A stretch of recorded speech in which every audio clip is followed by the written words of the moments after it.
Y Jesús se ofreció como sacrificio por el pecado final. Él se ofreció por el sacrificio de nuestros pecados. Pero Él no murió para que pudiéramos seguir pecando deliberadamente.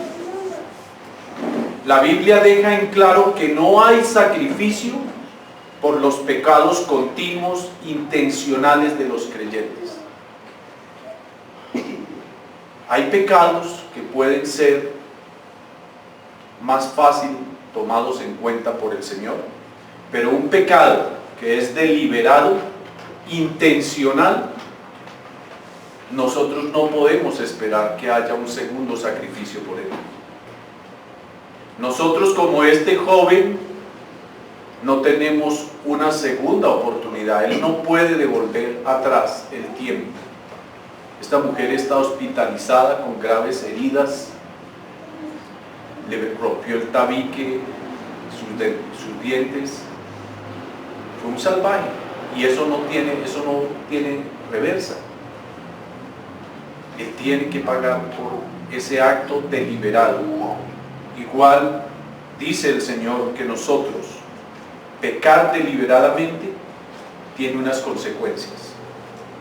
Dice el texto de Hebreos 10, 26 al 31: porque si pecaremos voluntariamente después de haber recibido el conocimiento de la verdad, ya no queda más sacrificio por los pecados, sino una horrenda expectación de juicio y de hervor de fuego que ha de devorar a los adversarios. El que viola la ley de Moisés por el testimonio de 2 o 3 testigos muere irremisiblemente. ¿Cuánto mayor castigo pensáis que merecerá el que pisoteare al Hijo de Dios y tuviere por inmunda la sangre del pacto en la cual fue santificado e hiciere afrenta al Espíritu de gracia? Pues conocemos al que dijo: mía es la venganza, yo daré el pago, dice el Señor. Y otra vez el Señor juzgará a su pueblo.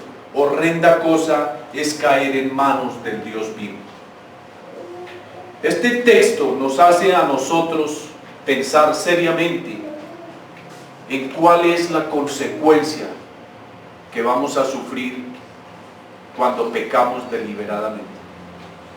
Hebreos 6, versículos 4 al 7 dice: porque es imposible que los que una vez fueron iluminados y gustaron del don celestial y fueron hechos partícipes del Espíritu Santo, y asimismo gustaron de la buena palabra de Dios y los poderes del siglo venidero, y recayeron, sean otra vez renovados para arrepentimiento, crucificando de nuevo para sí al Hijo de Dios y exponiéndole a vituperio. Este texto, que está 4 capítulos antes, capítulo 6 de Hebreos, nos está diciendo que es imposible, porque es imposible que los que una vez fueron iluminados y recayeron sean otra vez renovados para arrepentimiento. ¿Y qué nos dice el texto en 10:31? Horrenda cosa es caer en manos del Dios vivo. Es cierto que la Biblia habla que tenemos abogado para con nosotros ahora, tenemos abogado para nosotros, pero el Señor es libre de perdonar al que Él quiere. La palabra también dice que orad por si acaso tus pecados te sean tenidos en cuenta. Por si acaso. Nosotros sabemos del arrepentimiento fiel y genuino que tuvo el rey David. Lo dejó escrito y se veía la angustia. No dejaba de orar y de pedir perdón a Dios por el pecado que él cometió. Pero la Biblia no nos habla si lo perdonó Dios. Creemos que sí, porque fue tal su arrepentimiento que fue evidente. Y abogado tenemos para con Dios, pero es necesario que el hombre se arrepienta genuinamente para ver por si acaso tus pecados te son perdonados. Es un mal concepto que tenemos los cristianos, que creemos que podemos pecar deliberadamente y que el Señor me va a perdonar inmediatamente.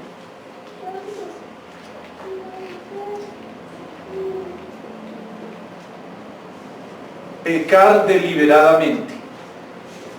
Pecar deliberadamente es volver a tener una carga de pecado en la mente, es volver a ser esclavo de esas cadenas que no lo dejan moverse.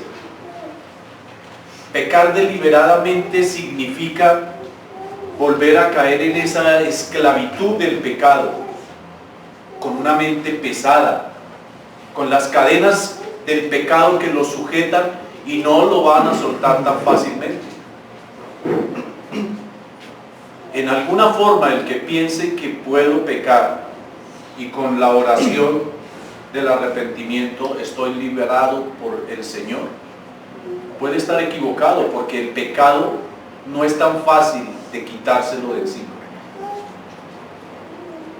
De por sí llegan unas consecuencias que lo van a atar de por vida a su pecado. Y esto es lo que queda en la mente. En la mente queda esa mente cargada de esa cadena de pecado. Pero ¿qué sucede cuando el cristiano decide pecar deliberadamente? Primero, el sacrificio de Cristo. Nosotros entendemos bien el valor inmenso que representa para Dios la muerte de su Hijo Jesucristo. Es tan valiosa para Dios que permitió que su Hijo se sacrificara por la humanidad con el propósito de darle una oportunidad al ser humano de reconciliarse con Él. El sacrificio de Cristo. Romanos 5:10 nos dice: porque si siendo enemigos fuimos reconciliados con Dios por la muerte de su Hijo, mucho más estando reconciliados seremos salvos por su vida. Pero tengamos en cuenta que estando nosotros reconciliados con Él, nosotros no éramos enemigos de Dios y nos reconciliamos con Él y volvimos a ser enemigos. ¿Esperamos ser reconciliados de nuevo tan fácilmente? Esa es la pregunta que a nosotros nos queda. Con el sacrificio de Cristo nosotros aprendemos del significado de la muerte de Él y la gran oportunidad que le da al ser humano de vivir eternamente con Dios. Nosotros sabemos de ese significado. Con su único sacrificio nos hizo completos para disfrutar de la vida junto a Dios. Y con su muerte el Señor derrotó el pecado, nuestro gran enemigo, y nos da la oportunidad a nosotros de también derrotarlo. Mire para todo lo que nos sirve a nosotros el sacrificio que hizo Cristo. Nos sirvió a nosotros de una manera tan grande que nosotros, ¿cómo podemos olvidar que ese sacrificio es el que nos permite a nosotros tener una vida eterna? ¿Cómo podemos olvidar nosotros ese significado de la muerte de Cristo, que nos da a nosotros esa oportunidad de vivir eternamente? Con el sacrificio de Cristo también nosotros aprendemos que su sangre nos limpia, que quita las manchas de nuestros pecados. Su sacrificio permite que podamos presentarnos ante Dios limpios, sin mancha y santificados. Colosenses 1, versículos 21 y 22 dice: y a vosotros también, que erais en otro tiempo extraños y enemigos en vuestra mente, haciendo malas obras, ahora os ha reconciliado en su cuerpo de carne por medio de la muerte, para presentaros santos y sin mancha e irreprensibles delante de Él.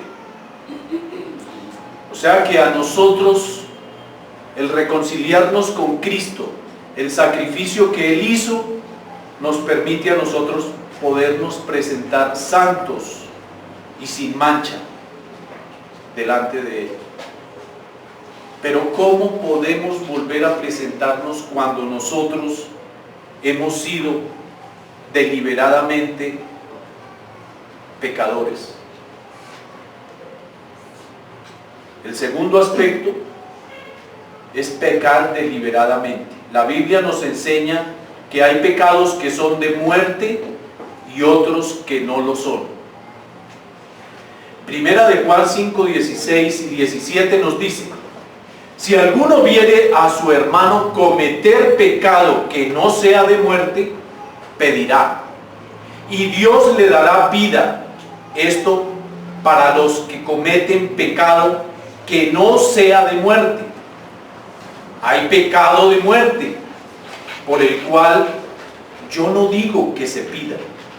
Toda injusticia es pecado, pero hay pecado no de muerte. Hay pecados que son de muerte y hay pecados que no lo son. ¿Qué quiere decir esto? Entendiendo el significado, lo que significa el pecado y lo que nos enseña Dios en su palabra, hay distintos tipos de pecado. Los hay de ignorancia. Aquellos que se cometen porque no se sabe que son pecado. Algo que de pronto para uno es muy simple y cree que eso no es pecado y es pecado. Pasarse una luz en rojo, por ejemplo. Nadie puede considerar, o alguno puede considerar que eso no es un pecado. Hay pecados ocasionales o inesperados. Este tipo de pecados son aquellos que cometemos bajo circunstancias inesperadas. Ante una situación decimos una mentira, o nos enojamos y perdemos la compostura, o cometemos una acción indebida que no fue intencional, sino que caímos. Son pecados involuntarios. Y esto nos lo amplía este texto de Primera de Juan 1, 8 al 10, y se lo dejo para que ustedes, si quieren, lo revisen en su casa. Los cristianos, durante nuestro crecimiento espiritual, cometimos muchos de estos pecados, porque estamos en un proceso de aprendizaje y de comprensión de la palabra, y no sabemos o no comprendemos que ciertas cosas que practicamos son pecaminosas.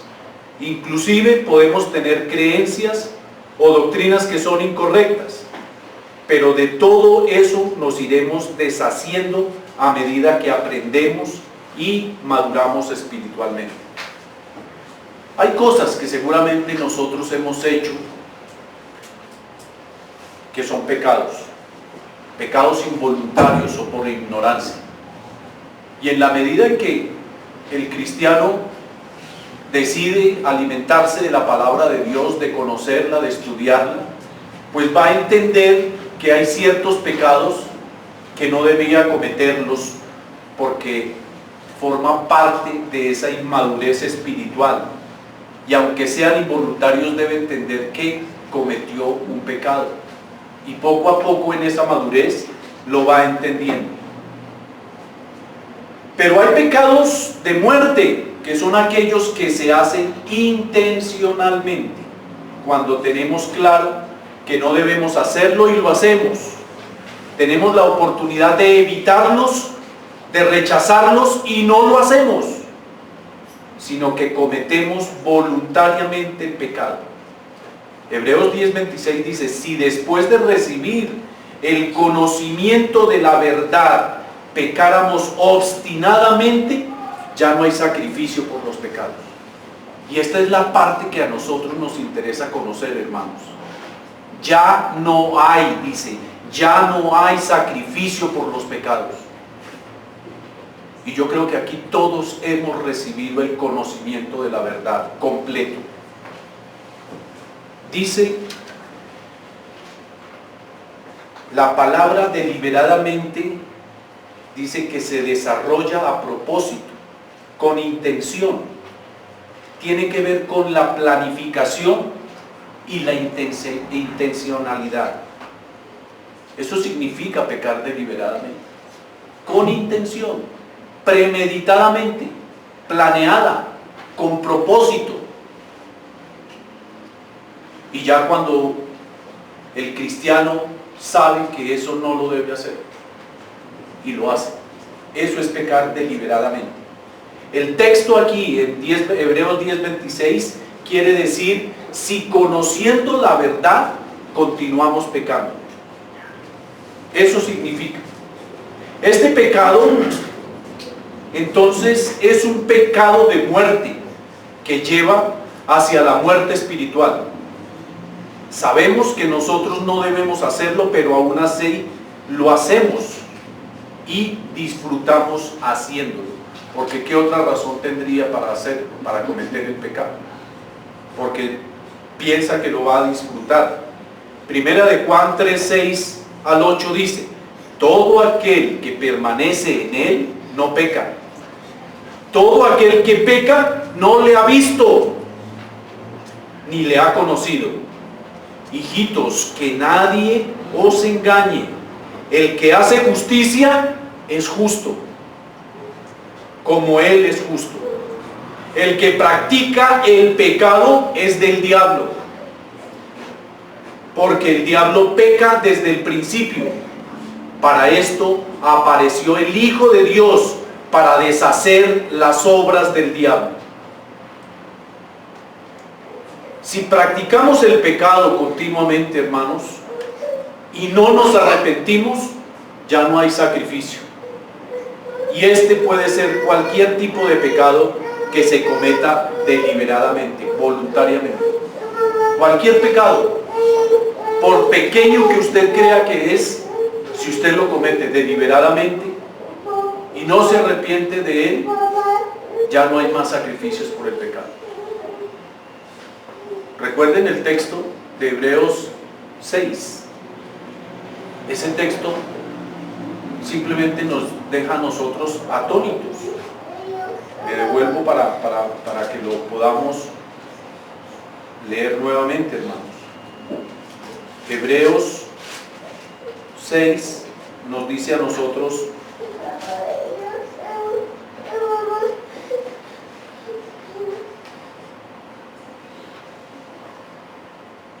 perdóname un segundo que lo perdí.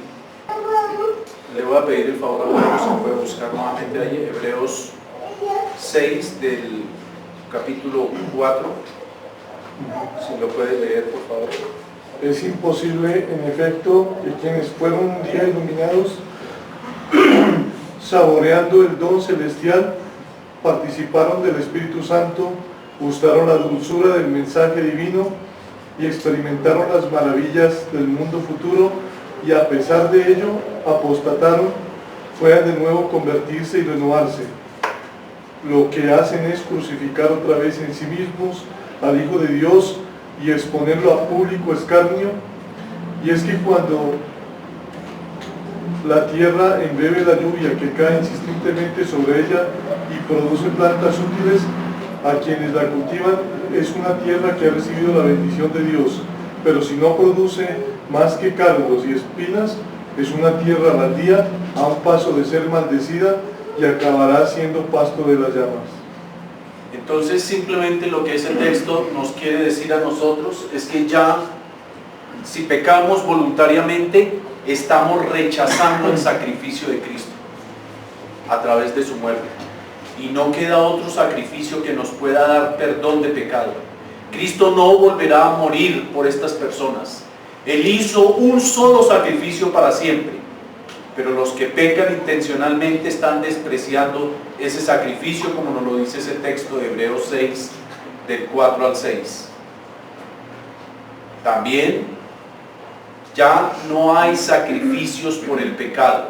Ya no queda sacrificio por el pecado, sino una horrenda expectación de juicio, que está destinada para los enemigos de Dios, a aquellos que no quieren obedecerle, y del cual se hace partícipe el cristiano que desobedece a Dios intencionalmente. Hebreos 10:27 hace alusión al castigo eterno que recibirá quien peca deliberadamente. ¿Por qué merece el castigo el cristiano que peca deliberadamente? En primer lugar, al pecar deliberadamente pisotea al Hijo de Dios, desprecia, no da valor a Cristo y su sacrificio. En segundo lugar, su actitud hace que tenga por inmunda la sangre del pacto, la sangre que Cristo derramó en la cruz por todos nosotros y que para Dios es tan valiosa. Cuando se peca deliberadamente, se desprecia, se tiene sin valor ninguno el sacrificio de Cristo, el sacrificio de su sangre derramada. Y en tercer lugar, se merece el castigo porque está haciendo una afrenta, se ofende, se contrista al Espíritu Santo que Dios amorosamente nos ha dado y que habita en nosotros. Dios castigará severamente a aquellos que persisten en pecar haciéndolo de manera intencional. Salomón dijo: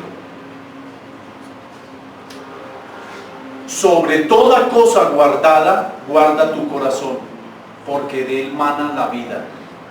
Aparta de ti la perversidad de la boca, y aleja de ti la iniquidad de los labios. Tus ojos miren lo recto, y diríjase en tus párpados hacia lo que tienes delante. Examina las sendas de tus pies, y todos tus caminos sean rectos. No te desvíes a la derecha ni a la izquierda, aparta tu pie del mal. Tal vez alguien pueda llegar a decir: si pensar en algo malo me hace pecador, pues no me hago más culpable si realizo lo que estoy pecando. Esto piensan algunos. Pero ¿qué podemos pensar nosotros de cuando las aves vuelan por doquier? Y que un ave aterrice en nuestra cabeza es posible, pero de ahí a que yo le permita que haga nido es otra cosa.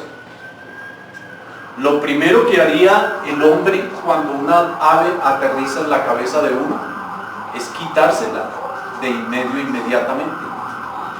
De tal manera que los pensamientos y los malos deseos pueden llegar, pero para eso está la oración del hombre, para que no le permita llevar a cabo tales pensamientos, ni tales malos deseos, que lo puedan sacar del camino de la salvación eterna. Recuerde, hermano, el pecado tiene la capacidad de impedir la obra del Espíritu Santo. Tiene la capacidad de romper nuestra relación con Dios y se inicia un rumbo que puede terminar como terminó la del rey Saúl. El pecado tiene la capacidad, y esto es bien importante, de debilitar nuestra voluntad. El pecado deja consecuencias. Claro que Dios siempre está dispuesto a perdonar a cualquiera si podemos arrepentirnos, pero el pecado es más de lo que cada uno parece que es. De lo que a usted le parece que es el pecado, tenga presente que puede el pecado ser mucho más grande que usted, que su propia voluntad. Hay formas en que podemos nosotros defendernos de ese pecado. Hay formas en las que el cristiano puede defenderse de la intención que hay en el corazón, porque siempre puede haber la intención en el corazón, porque siempre el pecado está al acecho. Como dice Génesis, el pecado está a la puerta, porque siempre habrán las tentaciones mientras estemos en este mundo. Pero ¿quieres tú ser un buen soldado de Jesucristo? Entonces, aprovisionese de esa protección que el Señor le ha dado a todos los cristianos. Dios nos da la protección que nosotros necesitamos. En Efesios nosotros vemos en el capítulo 6 y hasta el capítulo 17, 13, nos dice: por tanto, tomad la armadura de Dios, para que podáis resistir en el día malo, y habiendo acabado todo esto, estad firmes. Estad pues firmes, ceñidos vuestros lomos con la verdad, y vestidos con la coraza de justicia, y calzados los pies con el apresto del evangelio de la paz. Sobre todo, tomad el escudo de la fe, con que podáis apagar los dardos de fuego del maligno, y tomad el yelmo de la salvación y la espada del Espíritu, que es la palabra de Dios. Nosotros tenemos la armadura de Cristo. ¿Por qué no nos aprovisionamos de esa armadura? Esa armadura nos va a proteger a nosotros del mal. No nos arriesguemos a pensar que si peco deliberadamente y me arrepiento, voy a lograr la salvación nuevamente. No estemos tan seguros. La Biblia no nos habla, vuelvo y repito, de que a David le haya sido perdonado. Habla del perdón que pidió hasta el día de su muerte. No se cansó de pedirle perdón. ¿Por qué correr ese riesgo, hermanos? Si tenemos esta armadura de la cual nosotros podemos echarle mano. Hoy puede venir el Señor por nosotros. Vivir cada día de forma especial, sabiendo de que hoy puede ser el último. Esto es lo que debe pensar cada cristiano todos los días de su vida. Este día es especial y el Señor puede venir por mi alma hoy. Debo vivirlo como si fuera el último, cada día. Efesios 5, versículos 15 al 17 dice: por tanto, tened cuidado cómo andáis, no como insensatos, sino como sabios, aprovechando bien el tiempo, porque los días son malos. Así pues, no seáis necios, sino entended cuál es la voluntad del Señor. El apóstol Pablo supo esta realidad y por eso le escribió a la iglesia de Éfeso: si guardas estas palabras en tu corazón, vivirás cada día de forma especial. Sabiendo que hoy puede ser nuestro último día, preparémonos, porque hoy puede venir el Señor por nosotros. No necesariamente puede ser de la segunda venida. Puede ser que el día final para mi vida es hoy. ¿Quién nos garantiza que seguiremos viviendo? No olvide que el mundo se acaba para todo aquel que muere. Ahí se acabó el mundo. No necesariamente tiene que acabarse para todos al mismo tiempo. ¿Qué pasará entonces cuando nos toque enfrentarnos a la eternidad? Las cosas que el mundo ofrece solo logran satisfacernos por un breve tiempo. Miremos bien esta frase y démonos cuenta que cuando pecamos deliberadamente, el pecado solo nos ofrece satisfacción por un breve tiempo. Mateo 16, 26 y 27 dice: pues ¿qué provecho obtendrá un hombre si gana el mundo entero, pero pierde su alma? ¿O qué dará un hombre a cambio de su alma? Porque el Hijo del Hombre ha de venir en la gloria de su Padre con sus ángeles, y entonces recompensará a cada uno según su conducta. No olviden esto, hermanos. Dios va a recompensar a cada uno.